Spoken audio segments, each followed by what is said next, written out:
This man encountered alien race that lived 12 light years from Earth, who were descendants of humans in June 1920. Albert Coe was on holiday with his family and went on a solo trip to explore the mountains along the banks of the Mattawa River in Ontario.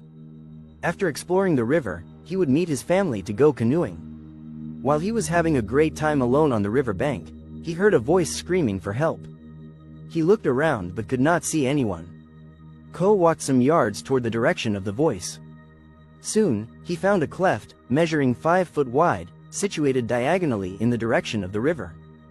As he approached further, he found a blond stranger trapped in the narrow crack that was around 2.5 feet below the surface.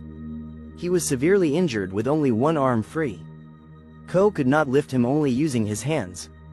So, he decided to use his ropes and other equipment to pull the man up. After some efforts, he successfully freed the stranger and brought him up safely from a tight gap. The stranger had a wounded leg and was unable to walk. He asked Coe if he had some water. Coe used his hat to scoop the river water and the stranger drank it. Besides, he bandaged the stranger's wounds with his handkerchief. While Coe was helping the blond man, he noticed something peculiar in him. Coe wrote in his self-published book, The Shocking Truth, 1969, that he was wearing an odd silver gray, tight jumper-type garment. It had a leathery feel without a belt or visible fasteners attached, but just under the chest was a small instrument panel. Coe got curious and politely asked the stranger who he was and what he had been doing there. The man replied that he had come there for fishing in a plane that was parked nearby. Coe indeed saw a fishing rod and other stuff to support the man's story. While they were having a conversation, the stranger was able to walk. He thanked Coe for his help and wanted to go to his plane. Coe insisted on walking with him to his plane, but the stranger found it a bit uncomfortable and declined his offer. Regardless, the man soon understood that he could not walk without Coe's help. Subsequently, Coe helped him, reaching his plane, but the stranger asked him to promise that he would never reveal anything to anyone about their meeting and the things he was going to see further. Coe agreed and the stranger showed him his plane, noting that his father had built it. A round, silver disc, about 20 feet in diameter, was standing on 3 legs in the form of a tripod, without propeller, engine, wings, or fuselage. The craft had no window, which made Coe wonder how anyone could see out steering and navigating. The stranger told him that the craft was at the experimental stage and highly secret, and that he was allowed to use it occasionally.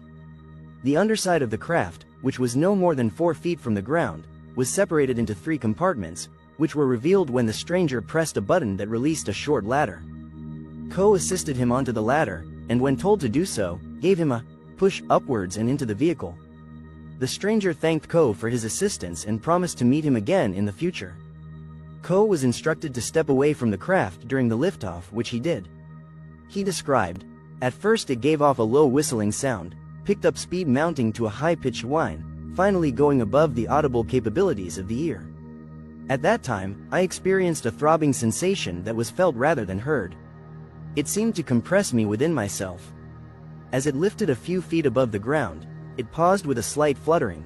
The legs folded into the recesses as it swiftly rose with the effortless ease of thistledown caught in an updraft of air, and then it was gone." Coe was confused because to his mind, he experienced something that was supposed not to happen, as it was quite unrealistic. In 6 months, he met with the mysterious man again. Coe received a note where it was written about his meeting with someone named Coe.September at the McAlpine Hotel in Ottawa. He wondered if it was the same man that he had met near the river bank. Indeed, it was him. When they shook hands, Coe felt a strange sensation that came from a small device the stranger was carrying. Coe later explained to Dr. Berthold Schwartz that the device registered vibrational frequency of his body, the data from which could be shown on a television-like screen elsewhere. According to him, his frequency was on the database, his every move was monitorable. Coe said, "They did this to make sure I'd keep my promise." During his second meeting, Coe found out that the man's name was Zaret. He had numerous questions that he wished to ask, but Zaret said he would tell him everything at the following meeting. However, he told Coe that he would not see him for several months. In the following year, they met in May, and it continued for the next 5 decades. Ultimately, Zaret revealed everything to Coe about him. Zaret belonged to a small group of extraterrestrial beings who came to observe human scientific advances.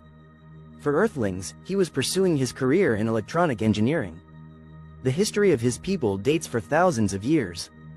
But this particular mission began in 1904 when 100 people such as himself infiltrated every major nation of the planet, as small groups of technicians, to observe and evaluate each step of humanity's advancement.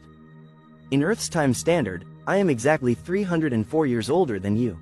This reversal to youth was a vital requirement in establishing our identity as Earthlings, for the foundation block in the fulfillment of our mission here depends upon being accepted by your various races as their own. Zaret told Coe that when he had fallen, the panel on his chest got broken and he could not send signals to his base for help.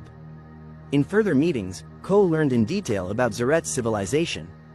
He was told that they had come from a planet named Norca, which orbited Tau Ceti, situated at a distance of 12 light-years from the solar system. The planet stopped supporting life around 14,000 years ago, so they began exploring other habitable planets and fortunately found them in the solar system. During their visit, they met with Cro-Magnon humans, earliest human beings. They also established bases on Venus and Mars. They evacuated from their planet using 62 huge carrier ships that could carry thousands of Norcans to their new home. The journey was disastrous as they lost several ships, killing thousands of people, and remained crash-landed on Mars. They had spent thousands of years on Mars and managed to survive in the harsh environment of the Red Planet. As they progressed, they sent 2 ships out for better terrain, one to study Venus's atmosphere and the other carrying the majority of people to Earth. According to Coe, humans on Earth were all dark-haired with dark eyes. The mutation occurred when Norcans started interbreeding them, and people with blue or green eyes and other complexions appeared. Interestingly, the locations offered to their settlements and the alleged point in time it occurred would lead some people to draw connections to this apparent mystery civilization and the legends of Atlantis. Zaret stated that there is still a Norcan base on Venus and that they still regularly conduct experiments on Mars due to its thin atmosphere, which makes it an ideal laboratory. Coe never uttered a word about his meeting with Zaret until the late 1950s. He finally told his wife, but she hardly believed it at first. There is no way to prove if Coe's stories are true, but it should be noted that he never took any monetary help from them. All he did was write a self-published book about his experiences. His account is still the most interesting and widely known to UFO researchers. Leave us your thoughts in the comment section.